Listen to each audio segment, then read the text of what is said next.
Muy buenos días, queridos amigos. Son las 6 de la mañana de este jueves 24 de septiembre de 2020. Esta es la hora de la verdad. Y estos son temas y asuntos que trataremos en la grata compañía de ustedes durante las próximas horas.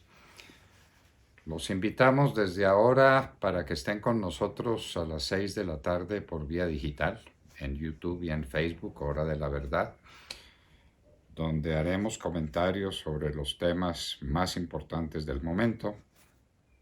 Una hora de amena charla con todos ustedes para discutir los grandes problemas de Colombia y del mundo. En la mañana de hoy tenemos noticias muy importantes y tendremos invitados estratégicos para que nos cuenten, por ejemplo, de la nueva crisis que el coronavirus está planteando en España. La situación de España es supremamente grave. Estaremos hablando con José María Francás. España y el coronavirus se están quedando sin médicos. ¿Por qué se están yendo los médicos españoles de España? Buena pregunta que tendremos que hacer. También, por supuesto, hablaremos de la sentencia de la Sala Civil de la Corte Suprema de Justicia que dio un golpe de Estado. Resolvió meterse con la Constitución, con la ley, violarlas por igual, asumir las funciones del presidente de la República en materia de orden público, se las quitaron y se las pasaron a una mesa a la que pueden concurrir todo el que le dé la gana. Y sabemos quiénes son los que van a concurrir, empezando por el colectivo de abogados José Alvear Restrepo, uno de los promotores de esta trágica tutela. El magistrado que reemplazó a Margarita Cabello votó por la tutela, un magistrado de apellido Ternera, de manera que uno se va aproximando a cómo va a ser la procuraduría de la señora Cabello. Esto es tremendo. Por mandato constitucional, la tutela se va para la Corte Constitucional, la que decidirá si la selecciona o no la selecciona para sentar otra cátedra. No se les olvide que esto, como lo decíamos ayer, es de los amigos de Juan Manuel Santos. Y en la Corte Constitucional los tiene muchos los que le deben el puesto sin ningún merecimiento jurídico ni de ninguna índole. Le deben el puesto a Juan Manuel Santos. ¿Qué va a pasar entonces con el orden público en Colombia? ¿Qué va a pasar cuando sea necesario reprimir las protestas violentas de los vándalos? ¿Qué va a pasar? ¿Cuál es la policía que va a poder actuar? Bueno, también hablaremos de las declaraciones del ministro de Defensa Carlos Holmes Trujillo, con toda la razón,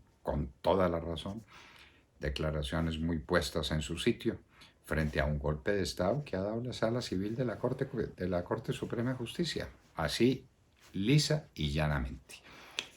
Pero vamos a ver si hay poderes institucionales en Colombia que repriman semejante atentado contra el orden jurídico. Rafael Nieto Loaiza, ex viceministro de Justicia, uno de los juristas más prestantes del país, estará con nosotros hablando de estos temas. También hablaremos con el doctor Francisco José Mejía, presidente del Banco Agrario.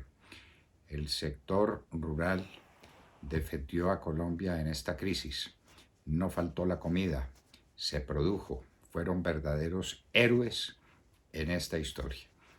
¿Cómo van después de semejantes hazañas? ¿Cómo está la cartera del sector agrícola de Colombia? Hablaremos con el señor presidente del Banco Agrario.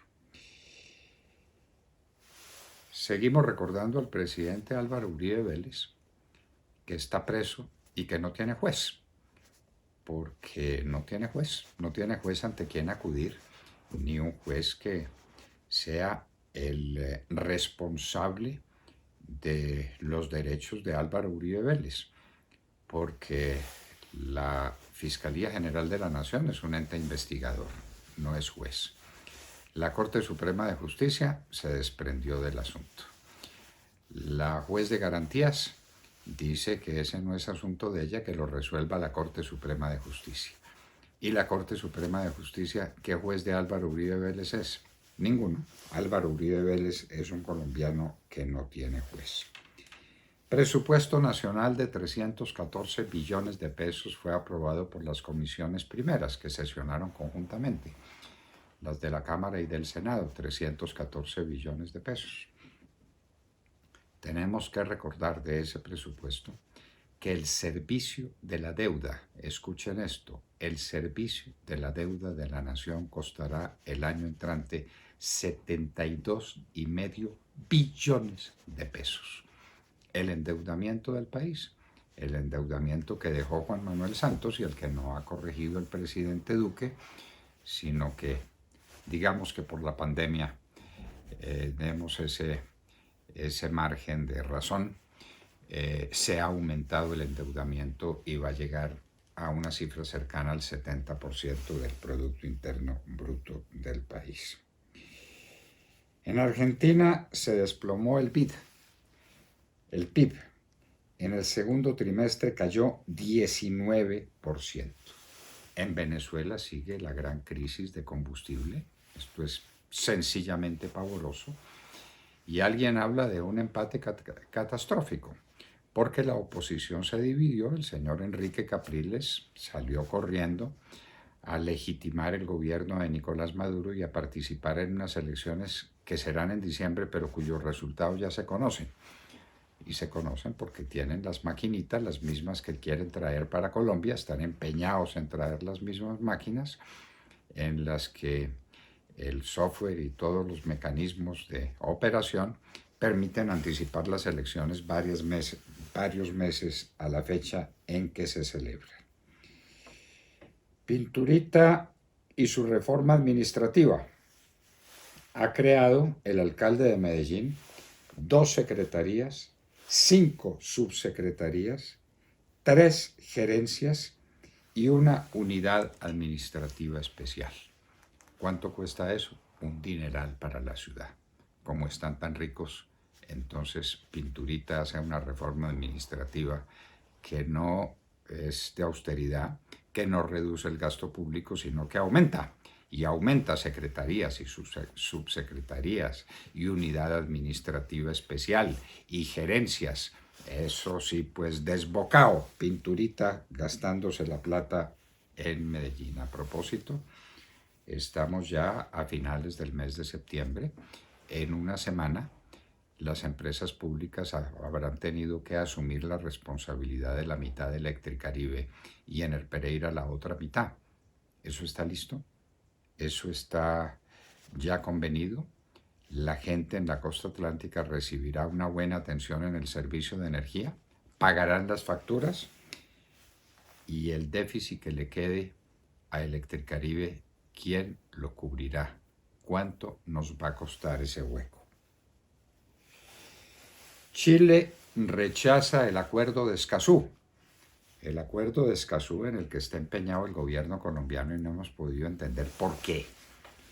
Es un acuerdo que tiene que aprobarse antes del 26 de septiembre, es decir, de aquí a pasado mañana, y que por ahora está aprobado por Antigua y Barbuda, Bolivia, Ecuador, Guyana, Nicaragua, Panamá, San Vicente y las Granadinas, San Kitts y Nevis y Uruguay, es decir, los países más pequeños de América Latina. Los países grandes dijeron que no. Chile dijo que no, Brasil dijo que no, México dijo que no, Argentina dijo que no, Perú dijo que no. Y en Colombia, el gobierno del presidente Duque sigue empeñado en que le aprueben semejante esperpento. La ruina de la soberanía, el advenimiento a los mecanismos del poder y de intervención en los asuntos internos de Colombia de toda la mamertería internacional y especialmente del señor Soros. El Metropolitan Opera de Nueva York cierra sus puertas por este año y por el año entrante. Protestas graves en Louisville, Estados Unidos, 2 policías heridos porque no hubo condena a la policía por el homicidio de Breonna Taylor. Chernobyl, recuerdan ustedes, el sitio de la peor catástrofe nuclear que ha habido en el mundo hasta ahora. Los rusos lo ocultaron todo lo que lo pudieron ocultar, pero salió a la luz. Ha sido una verdadera catástrofe. Los seres humanos se fueron de Chernobyl y hoy, ¿quién lo creyera? Chernobyl es un paraíso de animales salvajes.